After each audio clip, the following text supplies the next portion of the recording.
Muy buenas, después del vídeo de ayer hablando de los datos que caracterizaban este circuito, por supuesto toca ver el esquema y luego cada una de sus curvas. Además es un esquema que la Fórmula 1 ha tardado bastante en publicar, no sé si es que todavía no tenían del todo decidido algunas cosas o qué, pero bueno, vamos a ver qué conclusión o qué análisis podemos hacer de este esquema rápidamente y luego nos metemos a analizar cada curva. Que por cierto, los que no estáis suscritos al canal os recomiendo que lo hagáis porque mañana además vamos a hablar sobre los reglajes, viendo telemetrías, haciendo una especie de previsión de qué equipos pueden ir mejor y por supuesto después de la carrera haremos un buen análisis con datos de lo que nos deje, ritmos, estrategias y todo eso. Así que suscribiros lo que no lo estéis, que es un buen momento ahora que estamos empezando el vídeo, vamos un poquito más tranquilos, ¿vale? Así que empezando con el esquema del circuito en general, por supuesto, como siempre, 3 sectores.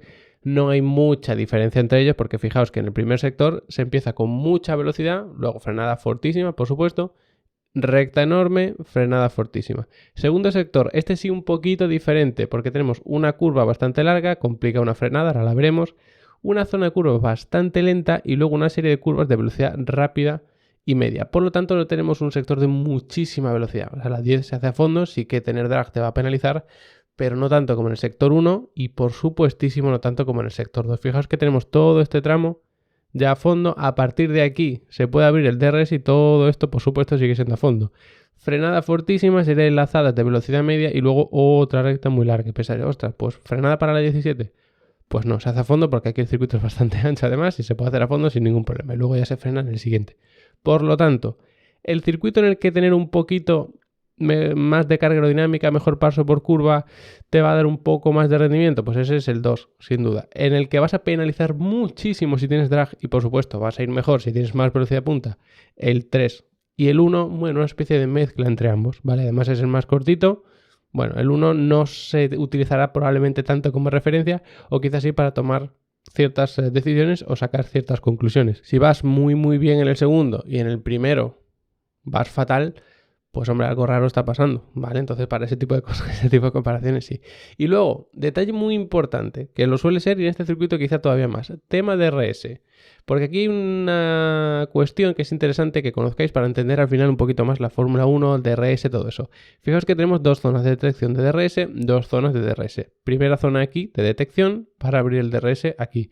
Es decir, quien salga de la 2 a menos de un segundo va a poder abrir DRS después de la 4. Incluso aunque la líes en la 3, te vayas largo, tengas que hacer contravolantes, lo que sea, no pasa nada. Aquí vas a poder abrir el DRS.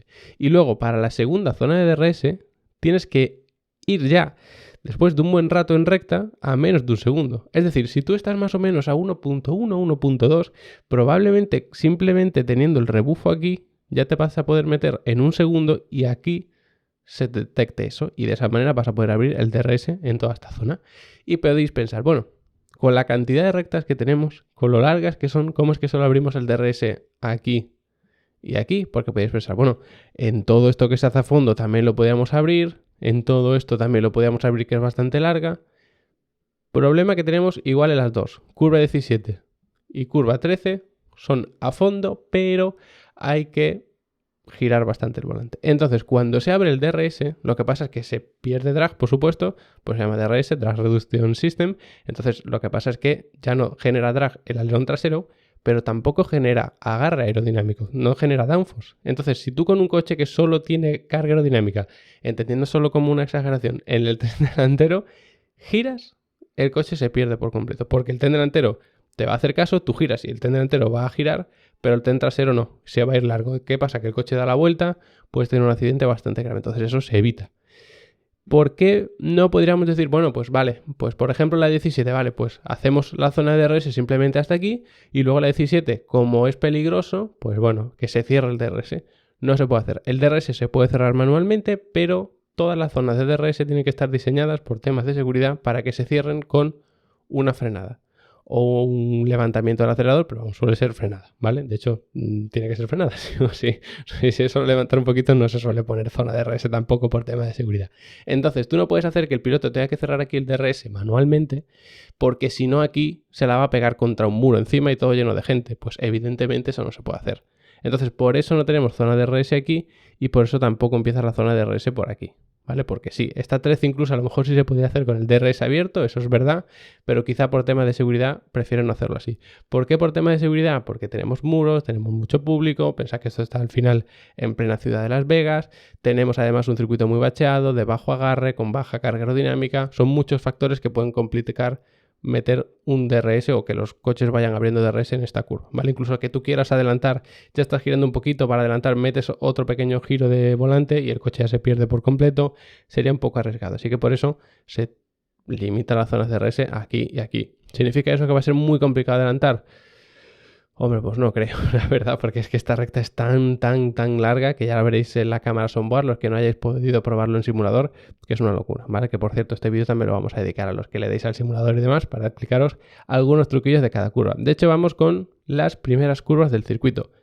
Fijaos en la distancia entre la parrilla de salida y la primera curva. Es muy pequeña, ya lo decíamos ayer, por lo tanto, lo que es la clasificación sí es importante porque aquí hay poco espacio para que te adelante, lo que pasa es que luego en el resto del circuito sí que van a tener mucha oportunidad. ¿Dónde está la clave en una salida en la que tenemos unas 3 curvas, que se supone que son 4, pero vemos como si fuesen 3, enlazadas? Que además están muy cerquita de la salida, pues por supuesto, cómo te posiciones aquí. Si tú vas por dentro en la 1, vas a ir por dentro también en la 2, pero por fuera en la 3. Eso puede ser lo ideal, pero también es peligroso. Si tú vas por fuera en la 1, vas a ir por fuera también en la 2 y por dentro en la 3. Ir por dentro en una de estas curvas en salida no suele ser lo óptimo porque el que va por fuera puede cubrir esta parte exterior, vas con más radio en la curva, es decir, si tú vas por fuera, tu radio de la curva es mayor, puedes acelerar un poquito más y ganar ventaja. Además es clave porque aquí tenemos una recta muy importante. En vuelta lanzada, que ya no es clasificación, o sea que ya no es salida, perdón, pues lo que hay que hacer es clavar la frenada aquí. Es una frenada tremendamente fuerte, o sea, no se frena aquí, no es usar frenada tanto, sino que hay que frenar bastante más atrás porque se llega a mucha velocidad, porque la curva es de baja velocidad y porque el downforce es muy bajo. Por lo tanto, el drag también, es decir, ese empuje del aire hacia atrás. No te va a ayudar el aire a frenar, ¿vale? Para que nos aclaremos. Entonces, a partir de ahí, pues lo que habría que hacer es redondear la curva y trazarla con bastante naturalidad, porque luego da justo tiempo incluso a estar bien abierto para la 3, ir atacándola poco a poco y demás, ¿vale? O sea que no es una serie de curvas excesivamente complicada, sí que las hay, las vamos a ver a continuación, pero esta en concreto no mucho. ¿Dónde está la clave? Pues que si tú estás por aquí, evidentemente esto no lo estás viendo. Y este piano es el que a ti te interesa, ¿vale? Que como podéis intuir, esto no es foto satélite, está sacado el simulador y por eso se ven algunas cosas raras, ¿vale? De Assetto Corsa en concreto. Entonces lo que hay que hacer es clavar el punto en el que empiezas a dar gas a fondo. Esto no se puede hacer todo a fondo, ni mucho menos, aunque aquí se pierda mucha velocidad, luego da tiempo a ganar la suficiente como para que esto ya se tenga que hacer levantando el pie del acelerador, ¿vale? Por lo tanto, absolutamente clave aquí la salida. Si hay que sacrificar entrada, se hace, porque cuando tenemos una recta muy larga por aquí, lo más importante es esa recta, empezarla con velocidad, porque ese extra de velocidad lo vas a arrastrar toda la recta. Y si vas con 20 km por hora menos, pues esos 20 km por hora te van a pasar factura toda la recta, ¿vale? No vas a ir siempre 20 km por hora menos, pero siempre vas a ir un poquito menos, ¿vale? 20 al principio, luego 18, luego 15, luego 12, pero siempre por debajo, y eso no te interesa precisamente en un circuito como este. Luego tenemos la serie de curvas 5 y 6, que parecen curvas sencillitas. Esta 5 lo es, recuerda algunas curvas de Azerbaiyán, nos puede recordar algunas curvas de Singapur. Es una curva de 90 grados, típica de un circuito urbano, no hay mucho que analizar aquí, la frenada es muy fuerte, se puede complicar por todo el tema de los baches, del agarre, de la baja carga aerodinámica, todo eso es verdad, pero es una curva más o menos normal, por lo tanto hay que clavar frenadas, se ataca más o menos neutra y se abre por aquí. Incluso puede interesar atacarla un poquito tarde si eso va a permitir que aproveches más la velocidad que llevas aquí. Es decir, si en vez de frenar cuando quedan 150 metros, frenas cuando quedan 130, pues esos 20 metros los estás haciendo a mucha más velocidad, porque aquí se llega a mucha velocidad. Entonces eso sí que te puede beneficiar, aunque luego tengas que sacrificar un poquito la curva, atacarla más tarde y demás. Pero bueno, como este tramo ya no es mucho, o sea, ya no es tan largo como el de recta anterior, pues no pasaría nada. Da tiempo justo a abrirse. Y luego la 6, por la velocidad que has perdido en la 5, probablemente, porque recordad que los Fórmula 1 nunca han corrido aquí, pues probablemente se podría hacer a fondo. Problema, que claro, tú estás aquí abierto, te vas cerrando y luego te abrirías aquí sin ningún problema, ¿no? Pues sí, hay un problema y es esta curva 7. Fijaos que esto de aquí es la escapatoria de la 5, esta es la curva 6 que acabamos de explicar. Entonces, si tú trazas la 6 normal y te vienes por aquí y te abres, ¿qué pasa? Que te enfrentas a la 7 en giro y mirando hacia afuera. Por lo tanto, no me extrañaría incluso que algunos decidiesen atacarla un poquito pronto esta 6 para seguir abriéndote y hacer esta frenada de las 7 más en línea recta y luego poder hacer esto ya más, pues digamos que serpenteando lo más recto posible entre estas dos curvas, ¿vale? Es una zona muy interesante, porque si la curva 5 es una curva de urbano sin más, no tiene mucha historia, pero luego la 6 es interesante, porque hay incluso 3 opciones. Atacarla normal, que ya digo, te va a complicar bastante la frenada, lo que pasa que la 6 va a ser más eficiente en sí. Puedes atacarla incluso pronto, como decíamos antes. Uy, perdón, que se me va un poco el láser este. Para abrirte antes y poder frenar más en línea recta, o puedes hacerla en vez de bordeando por dentro, quedarte a una distancia para hacerla toda por fuera y que estés también abierto al final. Esta probablemente sea la menos utilizada, pero quién sabe, porque también depende de si estás conservando neumáticos, de si quieres meter en temperatura los neumáticos, de lo que esté pasando en cada momento, ¿vale? Luego ya digo, la frenada de la 7 es complicada por eso, porque hay que frenar en giro. Se ataca más o menos neutra hasta 7 para hacer recta la 8 y luego da tiempo justito a abrirse antes de la 9. Una curva muy cerrada y que no da pie a una recta larga, pero sí a un tramo a fondo muy largo, porque incluye las curvas 11 y 12 que ahora las vemos. Entonces, da tiempo justo a abrirse y eso sí es importante, estar bien abierto lo máximo posible para cerrarte y salir de aquí con la mayor velocidad posible. Y eso es un problema, porque es un circuito de bajo agarre, entonces si aprietas demasiado el acelerador, las ruedas pueden patinar, el asfalto va a estar muy frío según las previsiones de temperatura, entonces no es fácil. Si atacas un poquito más de la cuenta a un piano, otro, todo eso puede perjudicar todavía más al agarre y tener un susto, es decir, que se pierda el control del coche, te has que levantar, contravolantear y ahí se pierde mucho tiempo porque luego todo esto pues ya se va haciendo a fondo. Vale, estos son curvas 11, la 10 y la 11, se hacen completamente a fondo, no tienen tampoco mucha historia. La idea, o sea, como veis esta pues sí es un poquito más, o sea, que tiene un poquito más de incidencia, ¿no? Por decirlo de una manera, pero vamos, que tampoco es mucha complicación. ¿Dónde está la complicación? Justo después, que tenemos la curva 12. Y esta curva 12 es la que marca el tiempo por vuelta. O gran parte del tiempo por vuelta, por lo menos, porque fijaos que es más complicada de lo que parece. La 11 complica un poquito la entrada, hay que hacerla, no es tan exagerada como la 7, por ejemplo, que la 6 te la complicaba mucho, pero sí que tienes que estar bastante abierto para intentar frenar en línea recta, clavar la frenada, sea como sea, porque como te vayas largo y tengas que recuperar aquí, esto lo vas a empezar con muy baja velocidad. Y esta es la recta más larga del circuito y es una auténtica barbaridad la de metros que se van ahí en línea recta. Hasta que luego ya se llega a las series de curva 14, 15, 16 que ahora la vemos. Así que muy, muy importante clavar frenada en la 12 y salir con mucha velocidad. La entrada es complicada porque la 11 te hace estar un poquito en giro y la salida también es complicada porque, como veis, no es una curva que haga así, sino que se tiende a enroscar un poquito más y luego ya se abre un poquito hacia la derecha. Entonces lo que hay que hacer es buscar este piano y luego apoyar el coche en este. Además son pianos muy altos, muy exagerados, entonces apoyar el coche y te va a dar un extra de apoyo que te va a permitir empezar todo esto con mucha velocidad y habiendo dado gas aquí. Por supuesto, no puedes dar gas a fondo de golpe aquí porque vas a perder el control del coche, pero sí que hay que ser lo más agresivo posible para buscar empezar todo esto con la mayor velocidad posible, porque es una recta, como digo, muy, muy larga. Y por mucho que lo diga, no, hasta que no lo veáis en la Fórmula 1 o lo probéis en el simulador, no vais a entender cómo de larga es esa recta. Y luego ya tendríamos el último tramo de curvas que se parece mucho a la 12, lo que pasa que es un poco más exagerado. Es decir, la 12 también hacía este giro y que luego se abría, y luego ya se enderezaba por aquí, lo que pasa que este es un poquito más exagerado. Y como es un poquito más exagerado, esto ya lo consideran curva, en este caso la 15, y esta también, en este caso la 16.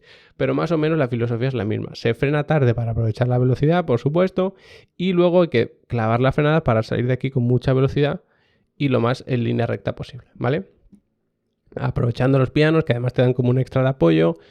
Si tienes un problema con las suspensiones y demás que no absorben bien los baches sin problema de agarre, puedes tener algún susto también, es verdad, pero como norma general no debería pasar, ¿vale? Incluso se utilizan estos pianos, pues si tú te vas largo y te apoyas en ese piano, es como si fuese una especie de peralte artificial, para que nos entendamos, entonces como que te ayuda a meter el coche un poquito en curva y muy importante también salir de aquí con mucha velocidad. No es la recta más larga, esta que tenemos después, pero también es muy importante porque incluso incluye la curva 17, que luego ya veis que está justo después de la meta. Pues todo esto, por supuesto, se puede hacer a fondo. Aquí tenemos la entrada al pit, un poquito peligrosa, pero bueno, todo esto se puede hacer a fondo sin problema, ¿vale? Lo importante es dar el menor giro posible, atacándolo un poquito tarde, porque así no nos vamos a encontrar con una sorpresa al final, ¿vale? Incluso en clasificación a lo mejor se ataca todavía más tarde para recorrer menos metros y estar incluso por centro de la pista, ¿vale? Depende, ya digo, del agarre que tengan los neumáticos aquí, de cómo vean un poco los equipos el tema de los reglajes, que ya digo, los veremos mañana, pero no van a ser nada fáciles. Que por supuesto, si queréis aprender más de reglaje, de pilotaje, de Fórmula 1, de mecánica, de estrategias, de telemetría, de software especializados, de aerodinámica, de software de aerodinámica, lo que queráis que tenga que ver con automovilismo real o virtual, ya sabéis que lo tenéis en Level Up Academy, que por 15 euros al mes, los meses que os dé la gana, vais a tener acceso a todo. Y por supuesto, vais renovando mes a mes.